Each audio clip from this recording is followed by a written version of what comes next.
ఇప్పుడు మీనాక్షి నటరాజన్ కూడా మెదక్ అండ్ మల్కాజ్గిరి మీద ఫోకస్ చేసిరట. ఇక్కడ ఎట్లా కాంగ్రెస్ గెలవగలిగింది, బీజేపీ ఎట్లా గెలవగలిగింది, కాంగ్రెస్ ఎట్లా ఓడిపోయింది, ఇవి గెలవాల్సిన ప్లేసెస్ కదా అని ఇవాళ రేపు రివ్యూ ఉన్నట్టుంది.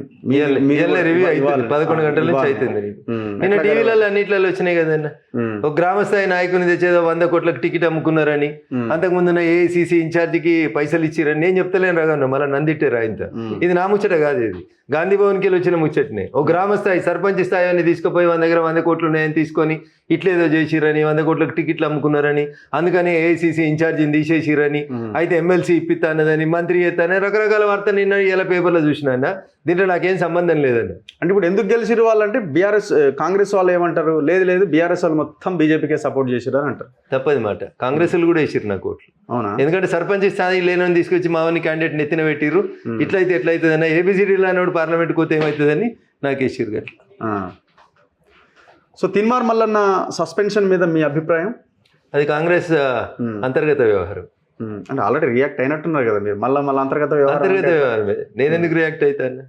పేపర్లలో వచ్చింది. అదే రాహుల్ గాంధీ చెప్తాడు కదా, మేము ఎవరు ఎంత ఉంటే వాళ్ళకి అంత ఇస్తాం. మరి బీసీలు అని మాట్లాడినని గొంతు కోసి బయట వారేసి మళ్ళీ రాహుల్ గాంధీ ఏం సమాధానం చెప్తాడన్న? మళ్ళీ ఎవరి కోసం కొట్లాడాడు? అలా సామాజిక వర్గాల కోసం సమాజంలో అడుగునున్నటువంటి వర్గాల కోసం కొట్లాడాడు. మా పార్టీ దానికోసం పుట్టిందని చెప్పుకుంటారు. మేమే బీసీలు, ఎస్సీలు, ఎస్టీలు, మైనార్టీలకి మేమే రక్షణ అని చెప్పుకుంటారు. అరే ఓ బీసీ ఎమ్మెల్సీ సొంత బలంతో గెలిచినా, మీ బలంతో గెలిచినా జనానికి అందరికీ తెలుసు. గొంతు కోసి అవతల వారెత్తిరు, ఇంకేం మాట్లాడతామన్న దాని గురించి. రేపొద్దున ఒకవేళ బీజేపీలోకి వస్తానంటే తీసుకుంటారా మీరు? అది మా పార్టీ పెద్దలు తీసుకునే నిర్ణయం, నా స్థాయిలో తీసుకునే నిర్ణయం కాదు. అంటే ఆల్రెడీ అక్కడి నుంచి వెళ్ళిపోయింది కాబట్టి మళ్ళీ బ్యాక్ రావడం అంటూ అట్లా ఉంటుందా, ఉండదా అని. సో ఊహాజనిత ప్రశ్నలకి సమాధానం చెప్పే బదులు కొన్ని సమస్యల్ని కాలం పరిష్కరిస్తుందని వెయిట్ అండ్ సీ అంటే బాగుంటుంది.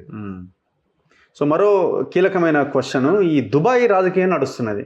అంటే తెలంగాణ నుంచి ఇక్కడ శవం, దుబాయ్కి శవం వచ్చింది. అసలు అది ఏం వార్తలు అయితే వస్తుంది, మీలాంటి వాళ్ళకే తెలియాలి. మాకేం తెలుస్తుంది? రాసిన జర్నలిస్ట్ మిత్రులు, మీరు ఇన్వెస్టిగేటివ్ జర్నలిస్ట్, కవి గాంచని చోటు మీరు గాంచాలి కదా.